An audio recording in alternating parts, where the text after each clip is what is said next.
Let's start with this. What is poverty? What is poverty in the UK? What do you think it means to be living in poverty? Does this person look poor? How about this person? Does being poor mean you can't eat, or only that you can't afford luxuries? How do you define luxuries? Why is it that as a young person, you're somehow responsible for your situation? I'm Billie JD Porter. As part of Project Twist-It, we've been travelling the country, speaking to young people about their experiences and perceptions around poverty in the UK, and how we can challenge the unfair stigma around those who are struggling to make ends meet. I think everyone's a bit oblivious to it, to be honest. I don't think people are particularly aware how serious it is. When you're poor, you don't ever really think you're poor. So I think poverty is definitely relative, but it's not completely about a lack of possessions. When I think about the public opinion of poverty, I think people see it as a really negative thing. People are really quick to judge people who don't have as much money, and they're quick to blame it all on them. I feel like if people don't really know about it, they don't really care about it. So you don't really view yourself as being poor until you realise there's so many more people just much more privileged than you, really. That is a big thing in this country as well, is ignorance and people not being educated about certain issues. So we focus on the whole thing on financial rather than educational poverty.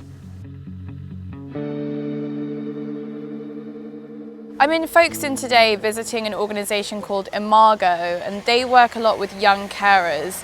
So today I'm going to be meeting a group of young people, a variety of different ages, to talk to them about what their attitudes are around poverty in Britain today and what we can do to change that. What do you think of when someone says the word poverty? Do you all know what it means? Not really. No. Do you ever kind of speak about that? No, there's never any need to for us. No? It's not something we talk about. We're very private people at school because my school life is very different from my home life. I don't really intermix the two. Why do you feel the need to be so private? I don't trust anyone. Why? Because I know what they're like. They take the mick out of kids like me. It's something that you struggle with, it go around the whole school because you're not like them. Like the kids, like especially on sort of tag days and stuff where you can go in your own clothes, if somebody says to you, you know, where did you get that from, and you say like, I don't know, like Primark or something like that, and they kind of then go around and they're like, why'd you do that? Like, well, you know, I can't always afford the most expensive things, and they go around and suddenly you have everybody saying to you, you know, this was 50 quid, do you want it, sort of thing. With the sort of people that I hang around with, they're living in Hawkinge with getting everything they want, and they talk about poor people in sort of the bad way and then make me feel like they're friends with me because they pity me. What do you mean they talk about poor people in a bad way? What do they say? So they'll see someone that's not wearing branded clothes, that, you know, buys £2 trainers because it's cheaper, and they'll like laugh about it and sort of put them down because they don't have money. So say if someone has to come to PE and everyone's got Harachis on and they've got feelers, do you think they'd be ashamed? Yeah. Unless she does. Year 7. What happened? I wanted that make shoes, and that my shoes weren't like the best make, so then I went home to my mum and told my mum I wanted some more trainers. So I'm going to buy some more trainers. What if she couldn't have afforded those new trainers? I want to go in school. When you got the new trainers, that was like everyone else's, did people treat you differently? Yeah, like, I just looked like the lads like weren't like calling me or anything for like my trainers or looking at me like funny. Because everyone else had the same trainers as me. Where you guys have lots more responsibility than most people your age, you might be in charge of like budgeting, doing the shop, making the food. Like, what are some of the things that you have to take into account every day? When I cook occasionally, I have to sort of sometimes shrink the portions for everyone to sort of make it round everyone because we're quite a big family. And then it sort of changes because my parents are separated. So we sort of go to my dad's at the weekend and it's completely different. There's like massive portions of food, and sometimes it makes me feel like different from that other side of my family because they've got everything they want and I'm sat there sort of in between the two. Me and my mum, we don't really have a lot of joy in our life at the moment, so we try and make our own games up. So like, what's the cheapest thing you can find? Our favourite game to play currently is like you'll find a tin of meat soup and see how much meat it's actually got in it. Oh, what? It's like 2%. Yeah, like we have to like find the exciting things. Yeah. Like, but finding the cheapest stuff, we get it. 1 in 5 of the UK's population, that's 14 million people, are said to be living in poverty. To find out more about how poverty is officially defined, I'm meeting Dr. Hee-Jung Chung, reader in sociology at the University of Kent. Well, the official definition of poverty is if you have less than 60% of the median wage, you're defined as poor. The median wage is if you line everybody according to their income, the person right in the middle. Mm-hmm. So obviously that's the official definition, but you have to consider that depending on where you live, what your living conditions are, what your needs are, you could be poor and materially deprived even if you have 60% of the median wage. Our official definition of poverty may not really capture the full extent to which people are deprived in this country. In form, we used to do activities and do like real life things. Like when we was like talking about benefits and how it does help some people, a lot of people are like kind of saying, well, they're stupid and like these people who don't work just need to get up and get a job, and that kind of hit me like, well, my parents aren't actually able to, sort of thing. And like my teacher knew that and he was trying to make a stop to it, but the rest of the class, they was just like, they didn't really think about it, just kind of they said what came out, sort of thing. Yeah. One main thing I'd like to say is that technology impacts education greatly. Technology allows education to be more widely available to everyone. If you have a smartphone, if you have a laptop, if you have a computer, if you have the internet, if you have a computer at a library, if you're able to get to that library, you are then able to learn. It's because of technology that there aren't as many jobs around. A lot of companies now have automated phone systems, so you don't have someone on a switchboard like you used to.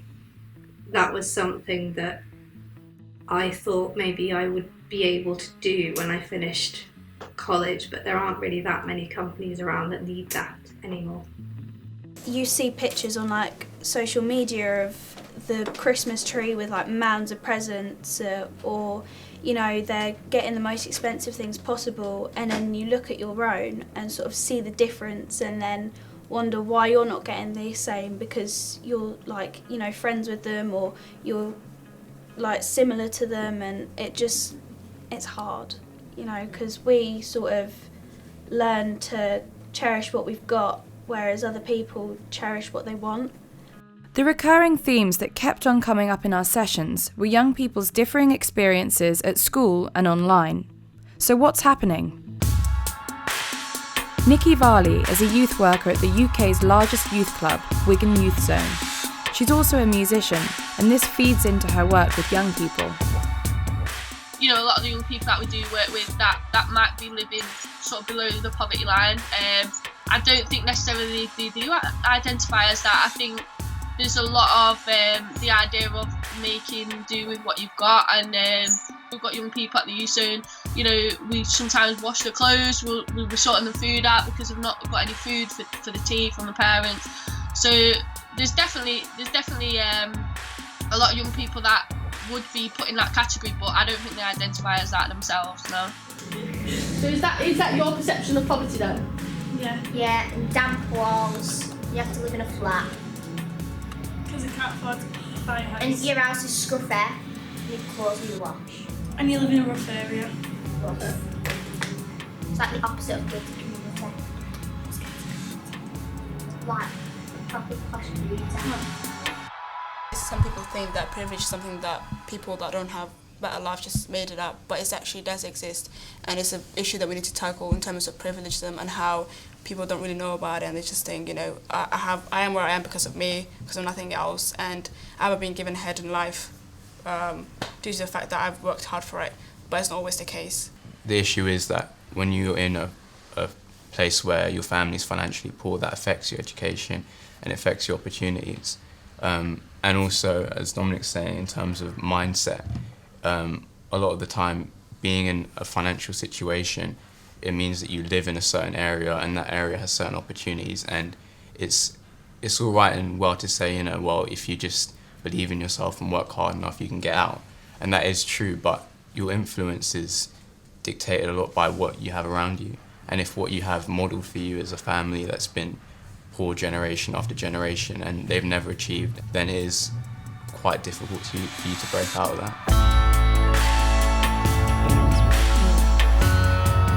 Being poor is not your fault. Being not able to get a good job that's well paid is also not your fault. And I think there's a lot of kind of this perpetuating idea that, oh no, it's you that you can't make it. And again, as you say, a lot of that actually makes people more anxious and depressed, and it actually leads to more problems. It is your right to get those benefits. It is your right to, as a citizen, to have a decent life. Even if you're in even a ghettoized area, or an area that is has a stigma for being of a certain class or economic background, the idea that it's more than just that, it restricts your mind and it restricts your movement. We met Kieran Cranston at one of our discussion workshops in London. He wanted to share a few further ideas he'd had since. How do you think that we can improve the perception then of people who are coming from a background that might be dealing with financial struggles? I would say definitely interaction, community cohesion. So even if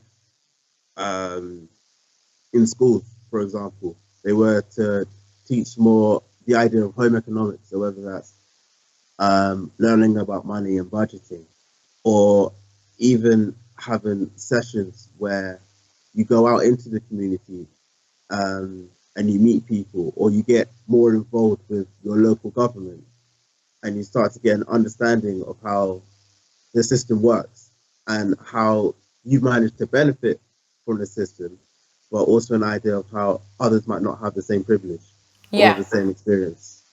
No two people's experiences of poverty will be exactly the same, but the takeaways from our sessions always revolved around the need to promote understanding. How can young people be more accepting of those living in poverty if there's no basic awareness of the problems at hand and how common they are? If we talk to more people about it, like not necessarily what we're going through, but like how it feels and that, it can maybe help them understand. It just shows that, when we do take a bit of responsibility for our own communities and giving back, then it can help people. So let's end with this. Ask yourself again, what is poverty? What is poverty in the UK? And what does it mean to be living in poverty? Can we change the narrative around poverty? Life, give me something to believe in. No lies, just something to believe in. Am I the only one that's grieving these things that belong to you and me, that they are thieving? This whole world's got me hurting, got me feeling undeserving, got me questioning my worth in this sad system that we're serving. Find no place in this twisted race for property. Is making profit the sole aim of humanity. Protect the banks, bring out the tanks if they disagree. While we're at it, let's invest some more in military. All our friends have shares, so why shouldn't we? Now the market's demanding that we give away for free everything our grandparents fought for to some company. It's called wealth creation, yeah. It's more efficient, you see. I'm sorry, I forgot the free market was set.